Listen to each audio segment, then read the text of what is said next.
BTC world channel আপনাকে জানাচ্ছি আন্তরিক শুভেচ্ছা। আশা করি সবাই ভালো আছেন। আপনারা জানেন যে এই বিটিসি ওয়ার্ল্ড চ্যানেলে কিন্তু আমরা ক্রিপ্টো মার্কেটের বিভিন্ন ট্রেডিং স্ট্র্যাটেজি আপনাদের সাথে শেয়ার করে থাকি এবং মার্কেটের বিভিন্ন পটেনশিয়াল কয়েন আপনাকে জানানো হয়। ফান্ডামেন্টাল অ্যানালাইসিস, টেকনিক্যাল অ্যানালাইসিস, বিভিন্ন গুরুত্বপূর্ণ নিউজ বা ইভেন্ট, টেরিফের খবর, যুদ্ধ পরিস্থিতি, rate cut, upcoming ETF token বান সহ বিভিন্ন গুরুত্বপূর্ণ নিউজ কিন্তু বহু পূর্বে আপনাদের সাথে আমরা শেয়ার করে থাকি, যেগুলো ব্যবহার করে আপনি কিন্তু ক্রিপ্টো মার্কেট থেকে ভালো পরিমাণ আর্নিং কিন্তু করতে পারেন। তো আজকে আমরা কিন্তু আলোচনা করব ফেডারেল রিজার্ভ সিস্টেমে কিন্তু নতুন চেয়ারম্যান কিন্তু নিয়োগ দেওয়া হবে এবং এখানে বেশ কয়েকজনের নাম কিন্তু এসেছে। তো কে নিয়োগ পেতে পারে এবং কার সম্ভাবনা কতটুকু এবং নিয়োগের ফলে ক্রিপ্টো মার্কেট বর্তমান যে পজিশনে রয়েছে সেখান থেকে কি বুলিশ নাকি বিয়ারিশ, এই বিষয় নিয়ে কিন্তু আজকে আমাদের মেন আলোচনা। এবং তার পাশাপাশি ক্রিপ্টো মার্কেটের চার্ট অ্যানালাইসিস করে কিন্তু আপনাদেরকে দেখাবো যে মার্কেটের নেক্সট মুভমেন্ট কি হতে পারে। তো আশা করি সবাই ভালো আছেন এবং 2026 সাল সবার ভালো যাক, প্রফিটেবল যাক। অবশ্যই আমাদের বিটিসি ওয়ার্ল্ডের সাথেই থাকবেন, কারণ আমরা কিন্তু বিভিন্ন লেটেস্ট নিউজ আপনাদেরকে বহু পূর্বে প্রোভাইড করি এবং এগুলো যদি আপনি ইউজ করেন তাহলে কিন্তু অবশ্যই ভালো ধরনের প্রফিট করতে পারেন। আর আপনি যদি টেলিগ্রামে আমাদের সাথে জয়েন হতে চান তাহলে এই ভিডিওর ডিসক্রিপশনে কিন্তু টেলিগ্রামের লিঙ্ক রয়েছে, সেখান থেকে কিন্তু আপনি জয়েন হতে পারেন। অথবা আপনার মনে যদি কোনো কোয়েশ্চেন থাকে তাহলে এই ভিডিও ডিসক্রিপশনে কিন্তু ইমেল নাম্বারও কিন্তু দেওয়া আছে, সেখান থেকে কিন্তু আপনি আমাদেরকে কিন্তু ইমেল করতে পারেন।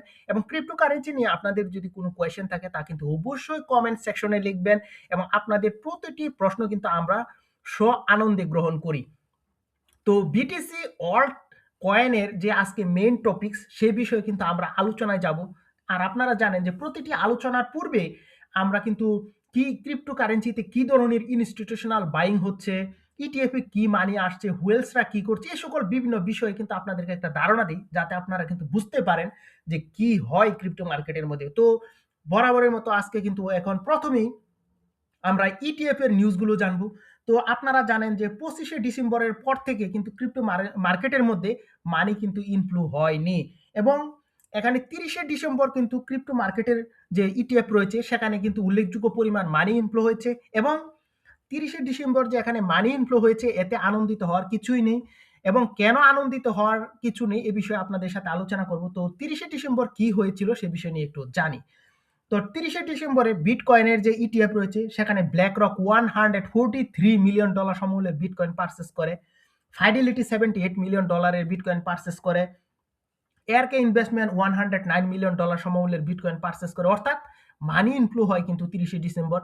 কিন্তু আমরা দেখি যে 31শে ডিসেম্বর তারা কিন্তু আবার বিগ কিন্তু সেল করে দিয়েছে এখান থেকে। যেমন BlackRock 99 million, Fidelity 66 million, ARK investment 76 million এবং অর্থাৎ বলতে পারেন 31শে ডিসেম্বর কিন্তু বিগ সেলিং কিন্তু হয়েছে মোটামুটি সবার পক্ষ থেকে এবং বাইং কিন্তু হয়নি। এবং 30শে ডিসেম্বর ছোটখাটো কিন্তু বাইং এসেছে, কিন্তু এর আগেও কিন্তু আবার বাইং আসেনি। অর্থাৎ বিটকয়েনের যে ইটিএফ এর নিউজ কিন্তু নেগেটিভ, আশা করি আপনারা বুঝতে পারছেন। তো ইথেরিয়াম ইটিএফ এর কি নিউজ সে বিষয়ে যদি আপনাদেরকে একটু বলি, তো এখানে 30শে ডিসেম্বর কিন্তু ছোটখাটো বাইং এখানে গ্রে স্কেল করেছে $50 মিলিয়ন, ফাইডেলিটি 37 মিলিয়ন এবং আমরা কিন্তু দেখি যে তারপর কিন্তু 31শে ডিসেম্বর তারা কিন্তু আবার বিগ সেলিং করে দেয়। এখানে BlackRock 21 million, Fidelity 22 million, VanEck 14 million, grayscale 32 million এবং বাকি যারা রয়েছে তারাও কিন্তু ছোটখাটো সেলিং কিন্তু এখানে করেছে এবং বাইং কিন্তু হয়নি। অর্থাৎ আপনার কিন্তু একটা মনে রাখতে হবে, ক্রিপ্টো মার্কেট বুলিশ তখনই হবে যখন ইটিএফ এ উল্লেখযোগ্য পরিমাণ মানি আসবে, ইনস্টিটিউশনাল বাইং হবে, হোয়েলসরা অ্যাকুমুলেশন করবে। তো এ সকল বিভিন্ন বিষয় যদি হয় তাহলে কিন্তু আপনার একটা বুলিশ মুভমেন্ট আসবে, সে ধরনের প্রত্যাশা কিন্তু আপনি করতে পারেন। কিন্তু এই ধরনের কোনো বিষয় কিন্তু আমরা এখানে দেখছি না। এবং দ্বিতীয় যে বিষয়টা সেটি হচ্ছে, আপনারা জানেন যে 28শে জানুয়ারিতে কিন্তু এফওএমসি মিটিং রয়েছে এবং সেখান থেকে কিন্তু রেট কাট হবে কিনা এ বিষয়ে সিদ্ধান্ত আসবে। তো আমরা দেখেছি যে ফেডারেল রিজার্ভ সিস্টেম যদি রেট কাট করে তাহলে কিন্তু ছোটখাটো হলেও কিন্তু মার্কেট একটা পাম্প করে। তো পলি মার্কেট কিন্তু জানিয়েছে যে এবছর রেট কাট হওয়ার সম্ভাবনা কিন্তু খুবই কম এবং যা কিন্তু 11% এর মতো। সো বুঝতেই পারছেন 28শে জানুয়ারিতে কিন্তু আমাদের পজিটিভ কোনো নিউজ অপেক্ষা করছে না এবং যদি রেট কাট না হয় তাহলে কিন্তু মার্কেট এই জায়গা থেকে কিন্তু ক্র্যাশ করবে এবং ক্রিপ্টো মার্কেটের আল্টিমেট গোল যে 72,000 সেটি আপনাদের কিন্তু জানিয়েছে। তো আশা করি ইটিএফ এবং হুয়েলস অ্যাক্টিভিটি এ সকল বিষয় আপনি বুঝতে পারছেন। তো আজকের যে মেইন টপিক সেটি হচ্ছে ফেডারেল রিজার্ভ সিস্টেমের যে নতুন যে চেয়ারম্যান কিন্তু এখানে কিন্তু নিয়োগ করার কথা বলা হচ্ছে। আপনাদেরকে ফক্স নিউজে যদি নিয়ে যাই, এখানে কিন্তু ফক্স বিজনেস নিউজে আমরা যদি এই নিউজটা একটু দেখি তাহলে আপনি দেখবেন ট্রাম্প নেরোস ফেড চেয়ার পিক্স জানুয়ারি ডিসিশন এক্সপেক্টেড, অর্থাৎ ডোনাল্ড ট্রাম্প জানুয়ারি মাসে কিন্তু ফেডারেল রিজার্ভ সিস্টেমে চেয়ারম্যান হিসাবে কাকে নিয়োগ দিবেন সে বিষয়ে কিন্তু স্পষ্ট করে তিনি কিন্তু উল্লেখ করবেন। এবং কেন তিনি নতুন করে ফেডারেল রিজার্ভ সিস্টেমের চেয়ারম্যান নিয়োগ দিবেন এ বিষয়ে যদি কেউ না জেনে থাকেন তাহলে বলবো এটা যে জেরমি পাওয়েল বর্তমানের যে ফেডারেল রিজার্ভ সিস্টেমের চেয়ারম্যান তিনি কিন্তু তার মেয়াদ শেষ করবেন 2026 সালের মে মাসে। তো এখন কিন্তু তিনি একটা নতুন ফেডারেল রিজার্ভ সিস্টেমের চেয়ারম্যান কিন্তু এখানে নিয়োগ দেওয়ার কিন্তু চেষ্টা করছেন। তো এখানে কিন্তু বেশ কয়েকজনের নাম কিন্তু এখানে আসছে। তো আপনারা জানেন কেভিন হ্যাসেটের নাম কিন্তু এখানে আসছে, ক্রিস্টোফার ওয়েলের নাম কিন্তু আসছে, মাইকেল বোমেনের নাম কিন্তু এখানে আসছে এবং মনে করা হচ্ছে যে কেভিন হ্যাসেটকেই কিন্তু তিনি ফেডারেল রিজার্ভ সিস্টেমের চেয়ারম্যান হিসাবে কিন্তু এখানে নিয়োগ দেওয়ার সম্ভাবনা সবচেয়ে বেশি কিন্তু এখানে দেখা হচ্ছে। তো কেভিন হ্যাসেট সম্পর্কে একটু আলোচনা আপনাদের সাথে করতেই হয়। এই কেভিন হ্যাসেট হচ্ছে হোয়াইট হাউসের একজন আর্থিক উপদেষ্টা। এখন আপনার মনে একটা প্রশ্ন আসতে পারে যে তিনি ক্রিপ্টো ফ্রেন্ডলি কিনা। ক্রিপ্টো ফ্রেন্ডলি না হলে কিন্তু অবশ্যই ক্রিপ্টো মার্কেটে পজিটিভ নিউজ আসার সম্ভাবনা কিন্তু কিছু কম থাকবে, এটি স্বাভাবিক। তো এখানে কেভিন হ্যাসেটের কথা যদি বলি, কেভিন হ্যাসেট কিন্তু একজন ক্রিপ্টো পজিটিভ মানুষ এবং এখানে কিন্তু উনি কয়েন বেজে 1 থেকে 5 মিলিয়ন ডলার সমমূল্যের শেয়ার কিন্তু তার রয়েছে, অর্থাৎ ক্রিপ্টোতে 1 মিলিয়ন থেকে 5 মিলিয়ন পর্যন্ত কিন্তু তার অ্যাসেট রয়েছে। সো তিনি কিন্তু ক্রিপ্টো ফ্রেন্ডলি, এই বিষয়টা আমরা বুঝতে পারছি। তো জানুয়ারিতে যদি ডোনাল্ড ট্রাম্প এই এখানে কেভিন হ্যাসেটকে যদি এখানে ফেডারেল রিজার্ভ সিস্টেমের চেয়ারম্যান হিসাবে নিয়োগ দেয় তাহলে কিন্তু ক্রিপ্টো মার্কেট সাময়িক সময়ের জন্য কিন্তু বুলিশ মুভমেন্ট হবে, অর্থাৎ বুলিশ হবে। আশা করি আপনারা বুঝতে পারছেন। এখন আরেকটা নেগেটিভ নিউজ, সেটি হচ্ছে 28 জানুয়ারিতে যে এফওএমসি মিটিং রয়েছে, রেড কাটের যে কথা সেটি আসছে। তো সেখানে কি হবে? যদি সেখানে রেড কাট হয় তাহলে বলতে পারেন যে বিগ একটা বুলিশ মুভমেন্ট আপনি কিন্তু ক্রিপ্টো মার্কেট থেকে পাবেন। আর যদি এখানে কেভিন হ্যাসেটকে নিয়োগ দেওয়া হয়, কেভিন হ্যাসেটকে নিয়োগ না দিয়েও যদি ক্রিস্টোফার ওয়েলার, মাইকেল বোমেনকেও নিয়োগ দেয় তাও কিন্তু বলতে পারেন যে মার্কেট কিন্তু সাময়িক সময়ের জন্য একটা পাম্প করার কিন্তু সম্ভাবনা রয়েছে।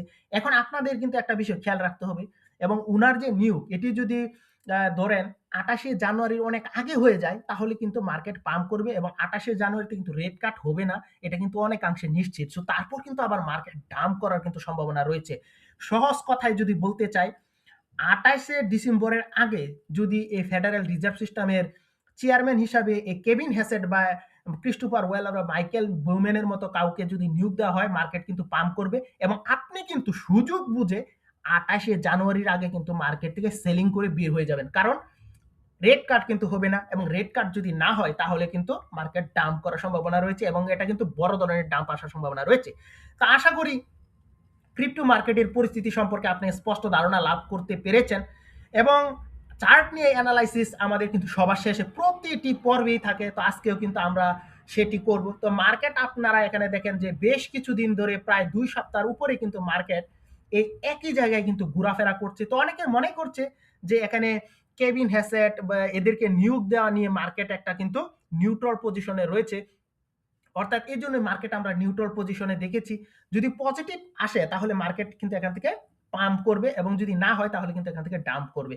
তো এখন বর্তমানে যে পজিশন রয়েছে সেই পজিশন থেকে কিন্তু মার্কেট কিন্তু 93,000 এর যে একটা ব্যারিয়ার রয়েছে সেটি কিন্তু ক্রস করার সম্ভাবনা কিন্তু রয়েছে এবং ডাম্প করলে সেটি কিন্তু 84,000 এ কিন্তু আসতে পারে। কিন্তু আপনার কিন্তু একটা কথা মনে রাখতে হবে যে মার্কেটের আল্টিমেট গোল কিন্তু 72,000 অর্থাৎ $72,000 এবং মার্কেট যদি পাম্প করে অর্থাৎ ক্রিস্টোফার এখানে কেভিন হ্যাসেটকে যদি নিয়োগ দেওয়া হয় তাহলে কিন্তু মার্কেট 107 কে তে কিন্তু $106,000 উপরেও কিন্তু যেতে পারে। তো আশা করি মার্কেটের বর্তমান যে পরিস্থিতি সেখান থেকে কি হবে সে বিষয়ে আপনি বুঝতে পারছেন।